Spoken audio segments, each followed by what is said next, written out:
कि यूपी में 9 सीटों पर कौन जीत रहा। हमारे साथ में दो वरिष्ठ सहाफी, वरिष्ठ पत्रकार हमारे साथ यहाँ पर मौजूद हैं।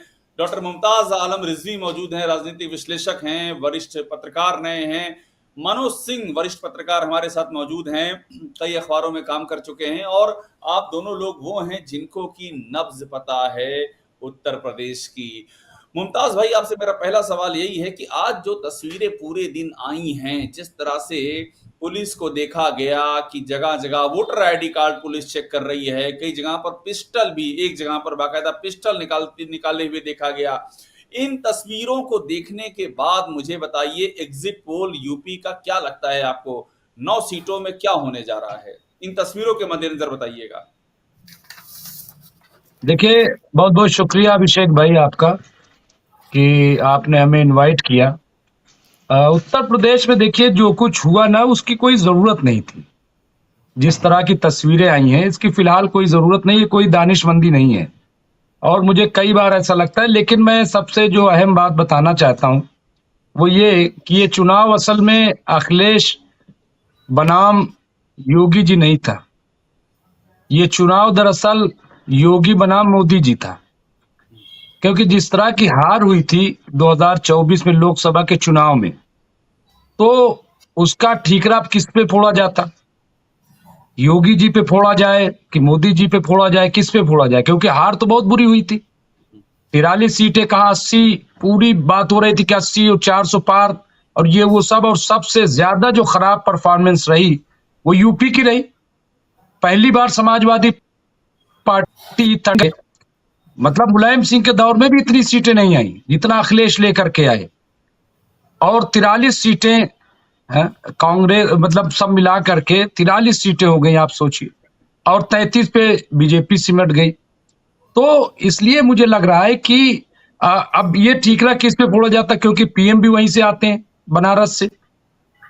और लोकसभा का चुनाव है, चेहरा तो असल में मोदी जी थे।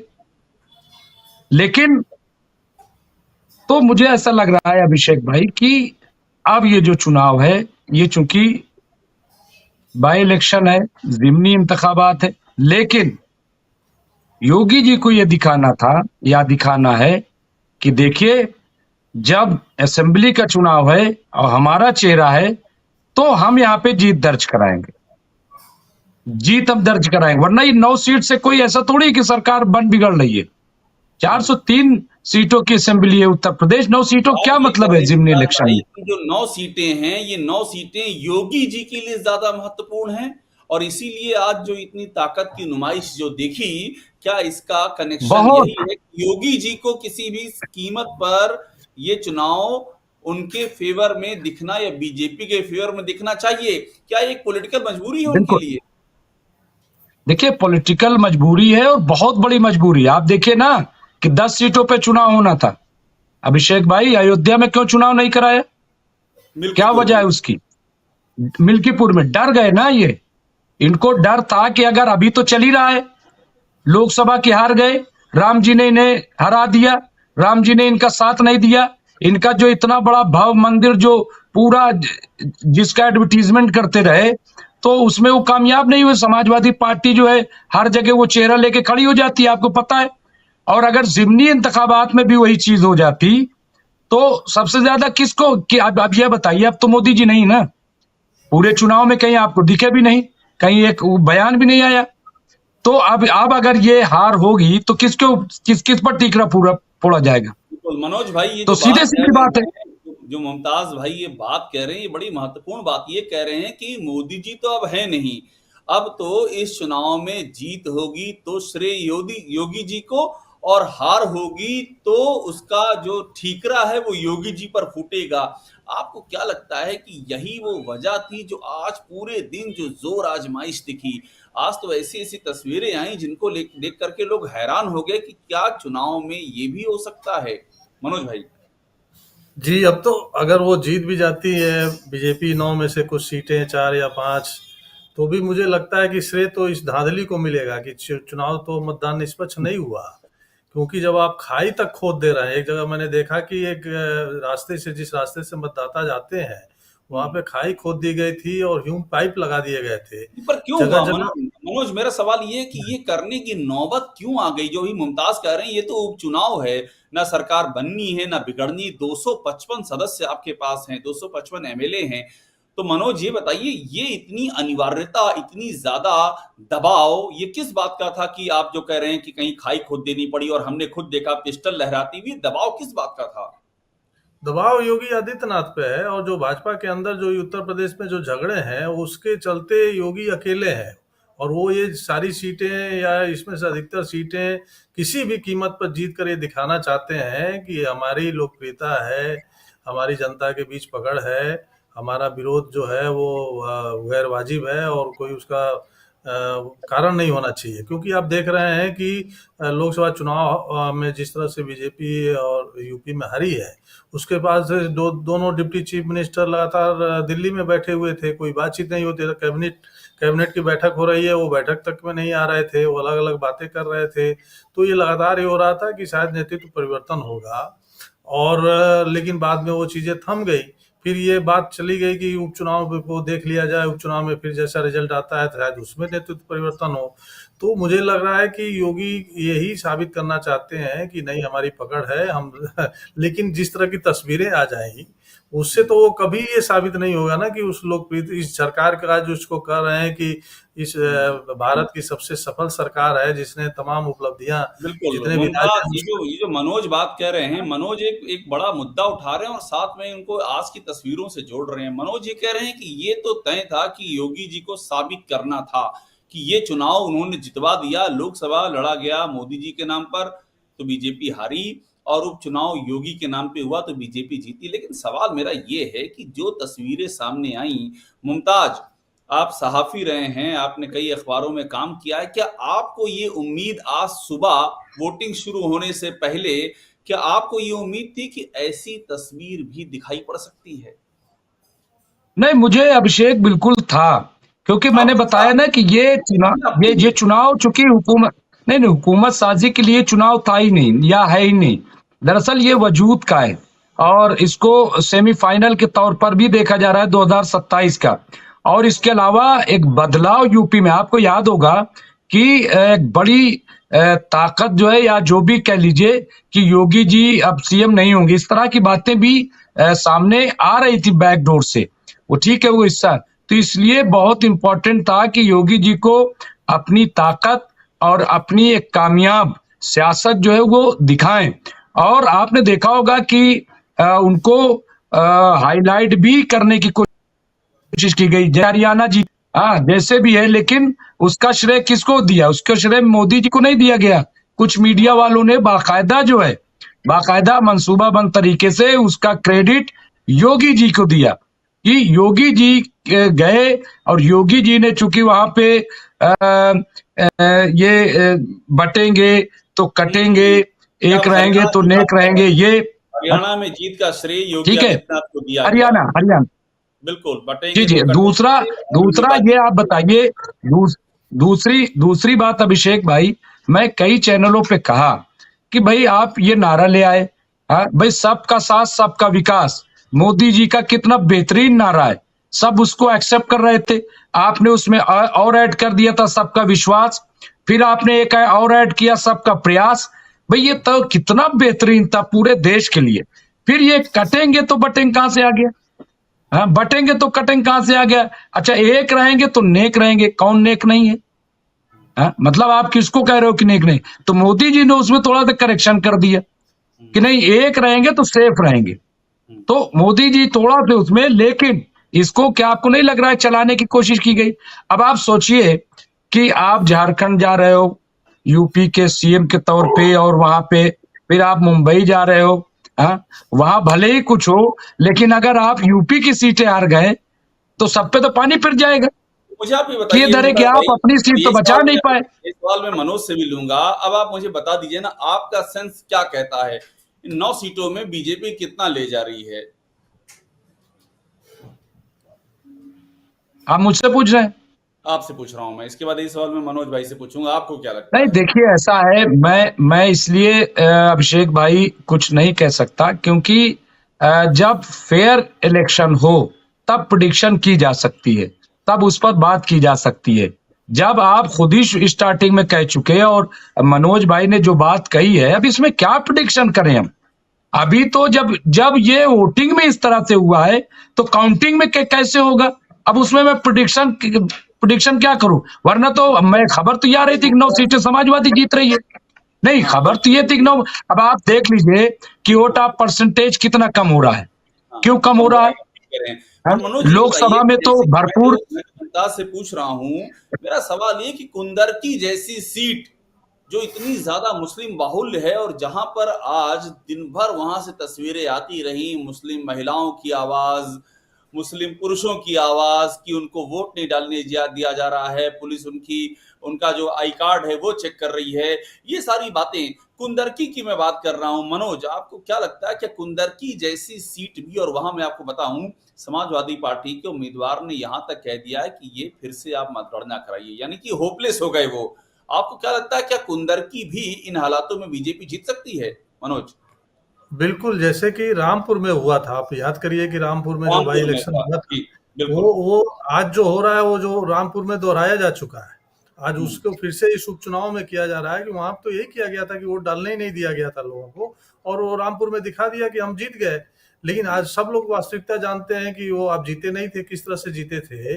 और मैं ये भी कह रहा हूँ कि यूपी में जब से योगी सरकार है, आप ग्राम पंचायतों और जो जिला पंचायतों के चुनाव हुए हैं, उसमें भी ये काम किया गया है। वहां हम्म, भी प्रत्याशियों को बैठा दिया गया। आपको लखीमपुर खीरी का वो दृश्य याद होगा, जिसमें किस तरह से एक महिला से पर्चा खींचा गया था, उनके कपड़े खींचे गए थे। सिद्धार्थनगर में एक प्रत्याशी थे जिनके घर के आगे खाई खोद दी गई थी, उनको चुनाव लड़ने से हटाने के लिए।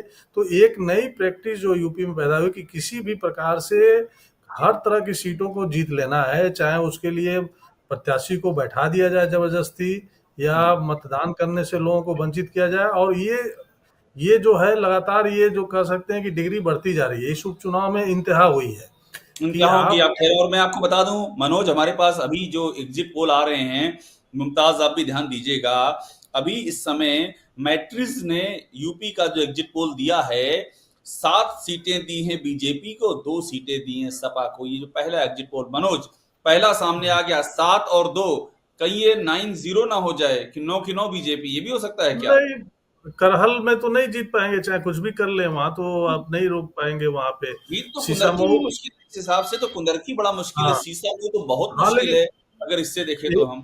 जी जी, लेकिन करहल में आप मतदाताओं को तो रोक नहीं पाए ना, नहीं, कि वहां तो। आप फूलपुर को क्या समझ रहे हैं? हाँ अभिषेक, बिल्कुल। फूलपुर को क्या आप समझ रहे हैं? बिल्कुल, वो तो हाँ? आपका ही क्षेत्र है, आप वहीं के रहने वाले हैं मुमताज नहीं, भाई। वहां कांग्रेस नहीं, वहां कांग्रेस और समाजवादी का गठजोड़ के बाद कोई जीत पाएगा? आपको याद होगा कि वहां पे लोकसभा का जब उपचुनाव हुआ था, तब वहां समाजवादी जीत गई थी। बिल्कुल, बिल्कुल।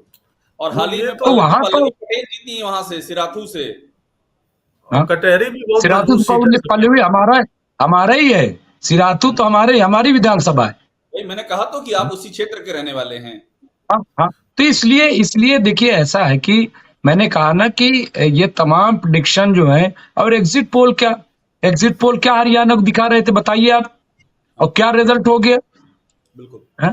तो ये जो एग्जिट पोल, ये सब अब बेमानी चीजें हो गई हैं। देखिए, ये तमाम चीजें प्रिडिक्शन, हम आपका आईक्यू सेंस, ये तमाम चीजें उस वक्त होती है अभिषेक भाई कि जब फेयर इलेक्शन हो, जब ईमानदाराना तौर पर लोगों को जाने दिया जाए, वोटिंग मुमताज करने भाई, दी आज जाए। जो अखिलेश हाँ, यादव ने नाम लिया उस पर तो क्या उस पे कहेंगे? आप मुमताज भाई, आज हाँ, अखिलेश यादव ने हाँ, नाम लिया है, बाकायदा जी जी। अधिकारियों के नाम गिनाए हैं कि यहाँ पर ये अधिकारी तैनात है, इसका नाम ये है, यहाँ ये अधिकारी तैनात है। ये सारे अधिकारी जो है इस चुनाव की प्रोसेस में बाधा डाल रहे हैं, बाकायदा नाम ले लिए हैं। इसका क्या मैसेज देखते हैं आप? देखिए, ये आप जब देखिए, उपचुनाव की जो तैयारी शुरू हुई थी, तब भी आप देखेंगे कि तब भी बीच बीच में कई ऐसे आरोप आ रहे थे कि कुछ खास जात के लोगों को बीएलओ तक बनाने से मना किया गया था। तो ये जो सत्ता पक्ष की कोशिश थी, ये पूरी तरह से थी कि वो किसी भी हालत में वो चुनाव जीतेंगे, मतदाता सूची में हेर-फेर करें, मतदान के दिन एक खास तरह के जो खासकर मुस्लिम वोट हैं उनको जाने ना दिया जाए बूथों पर, ये सब कोशिश करता है। लेकिन सपा जो एक विपक्षी पार्टी है, उसने एक रणनीति बनाई होगी कि उसको भी तो पता ही है, क्योंकि पिछले कई चुनाव में उसको सामना करना पड़ा है। तो एक रणनीति उसने बनाई थी और मुझे लगता है कि एक रणनीति सही रही है कि जितने भी जगह इस तरह की कोशिशें हुई, उसके वीडियो फुटेज आए हैं, लगातार शिकायतें निर्वाचन आयोग को भेजी गई हैं, और बीच में अखिलेश ने प्रेस कॉन्फ्रेंस करके सीधे सीधे उन अधिकारियों का नाम ले लिया। 5 पुलिसकर्मी सस्पेंड किए गए हैं जो अभी तक निर्वाचन आयोग ने किया है। तो ये खुद ये सस्पेंशन इस मनोज भाई 7 हो गए हैं, 7 सस्पेंड हो गए टोटल, 7। तो ये तो खुद सबूत है ना कि ये मतलब निर्वाचन आयोग ने भी मान लिया कि ये हरकतें हुई हैं। तो अब ये सवाल उठता है कि अब निर्वाचन आयोग इससे अधिक क्या करता है?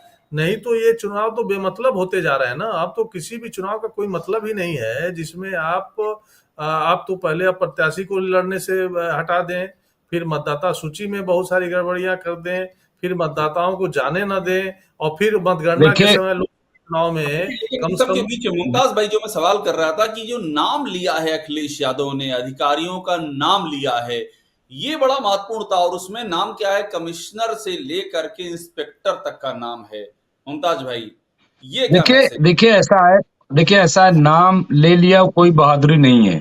गाज गिर गई 4 5 6 7 8 पुलिस वालों पे, ठीक है, ये कोई मतलब नहीं है। आपको याद होगा 22 में भी जिस तरह का जब एग्जिट पोल आए थे 8 तारीख को, बाकायदा जो है प्रेस कॉन्फ्रेंस की थी, 9 को शायद वो आना था, रिजल्ट आना था। तो कितने वीडियोस दिखाए थे, आपको याद है अखिलेश यादव ने कि यहाँ ये हो रहा है, यहाँ ईवीएम जो है ट्रक खड़ा हुआ है, यहाँ से वो, ये सब देखिए ऐसा है कि उसके बाद क्या किया अखिलेश ने, जब रिजल्ट आया तो ठंडे पड़ गए। सेफ गेम देखिए अखिलेश खेल रहे हैं, सेफ गेम इस तरह से नहीं होगा है। आप जो है क्यों नहीं उतरते हैं, आप सिर्फ जो है वोट के लिए रैली करेंगे। आपने एक भी रैली, एक भी इस तरह की चीजों के लिए लखनऊ का घेराव क्यों नहीं किया आपने, जिस तरह से करना चाहिए। जिस तरह से आज भी धरना प्रदर्शन क्यों नहीं हुए, क्यों सरेंडर? आप जो है सिर्फ सस्पेंड हो जाएंगे, साथ क्या हो जाएगा बताइए आप, उससे क्या होगा? उससे क्या योगी जी की सरकार चली जाएगी? या योगी जी को बीजेपी हटा देगी? क्योंकि जिम्मेदार तो सरकार होती है। मुमताज भाई, हमारी स्क्रीन पर जो अभी ताजा जो एग्जिट पोल का नतीजा आ रहा है वो मैं आपको बता दूं एक बार, उसके बाद आगे बढ़ेंगे इस मुद्दे पर। महाराष्ट्र में जहां 228 सीटें हैं, और ये हम आपको मैट्रिक्स के हवाले से दिखा रहे हैं, एनडीए को 160 सीटें हैं, एनडीए प्लस को 160 और इंडिया गठबंधन को 120। ये मैट्रिक्स के हवाले से कि महाराष्ट्र में एनडीए को स्पष्ट बहुमत है। इसी तरह से झारखंड में जो हम देख रहे हैं वहां पर 46 सीटें, टोटल 81 हैं, 81 में से 46 सीटें बीजेपी प्लस को हैं और साथ में 29 सीटें जेएमएम को हैं, 6 अदर्स को हैं। यानी कि झारखंड में और महाराष्ट्र में दोनों ही जगह पर एनडीए को स्पष्ट बहुमत मिल रहा है इन एग्जिट पोल के हवाले से। और यूपी में हम आपको दिखा रहे हैं कि 7 सीटें आ रही हैं योगी आदित्यनाथ की अगुवाई वाली बीजेपी को, 2 सीटें आ रही हैं समाजवादी पार्टी को अखिलेश यादव की अगुवाई वाली, 7 और 2 का है। ये आपको एग्जिट पोल की तस्वीर है। मनोज भाई, मुझे एक बात बताइए, जो एग्जिट पोल हम देख रहे हैं, मुमताज भाई ने बड़ी बड़ी दिलचस्प बात कही कि एग्जिट पोल तो हरियाणा में सारे के सारे गलत साबित हो गए, लोकसभा में भी यही हाल हुआ, एग्जिट पोल सारे जो है एक सिरे से उड़ गए। आपको क्या लगता है, बाकी तो छोड़ दें, लेकिन यूपी में जो 7 और 2 दिखा रहे हैं, इसमें आपको कितना दम लगता है मनोज? देखिए, संभव है जब इस तरह के इलेक्शन होते हैं तो कुछ भी रिजल्ट के आप अपेक्षा कर सकते हैं।